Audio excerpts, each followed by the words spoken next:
O Livro dos Espíritos, Allan Kardec, editora Ider, página 171, livro 2, capítulo 7. Faculdades morais e intelectuais. Questão 361. De onde vêm para o homem as qualidades morais, boas ou más? São as do espírito que está encarnado nele. Quanto mais o espírito é puro, mais o homem é guiado para o bem.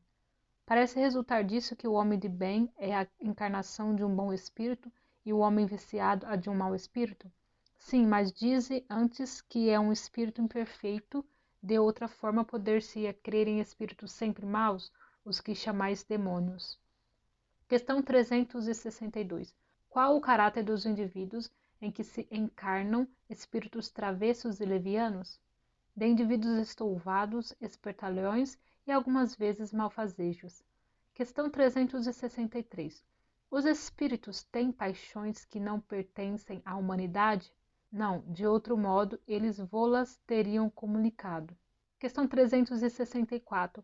É o mesmo espírito que dá ao homem as qualidades morais e as da inteligência? Seguramente, é o mesmo, e isso em razão do grau que alcançou. Não tem o homem em si dois espíritos. Questão 365. Por que homens muito inteligentes, que evidenciam em si um espírito superior, algumas vezes, ao mesmo tempo, são profundamente viciados?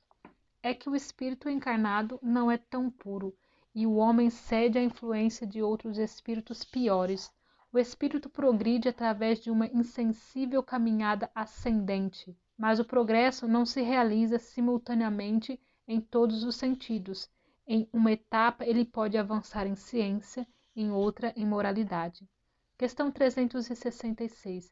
Que pensar da opinião segundo a qual as diferentes faculdades intelectuais e morais do homem seriam o produto de diferentes espíritos encarnados nele e tendo cada um uma aptidão especial?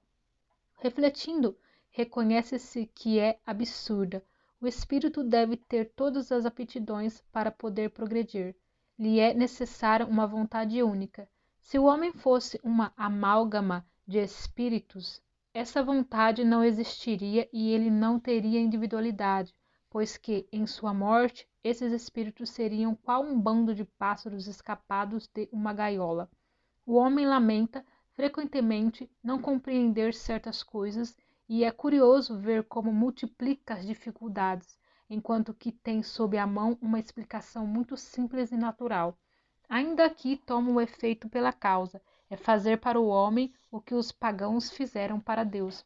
Acreditavam em tantos deuses quantos são os fenômenos do universo, mas entre eles as pessoas sensatas não viam nesses fenômenos senão efeitos, tendo por causa um Deus único. O mundo físico e o mundo moral nos oferecem, a esse respeito, numerosas comparações. Acreditou-se na existência múltipla da matéria, enquanto se esteve apegado à aparência dos fenômenos. Hoje compreende-se que esses fenômenos, conquanto variados, podem não ser senão modificações da matéria elementar única. As diversas faculdades são manifestações de uma mesma causa, que é a alma, ou espírito encarnado, e não de muitas almas, da mesma forma que os diferentes sons do órgão são um produto de uma mesma qualidade de ar, e não de outras tantas espécies quantas sejam a dos sons. Resultaria desse sistema que, quando um homem perde ou adquire certas aptidões, certas inclinações, isso seria pela ação de outros tantos espíritos que vieram ou que se foram fazendo dele um ser múltiplo sem individualidade e, por consequência, sem responsabilidades. É outra contradição aos exemplos, tão numerosos, de manifestações através das quais os espíritos provam sua personalidade e sua identidade.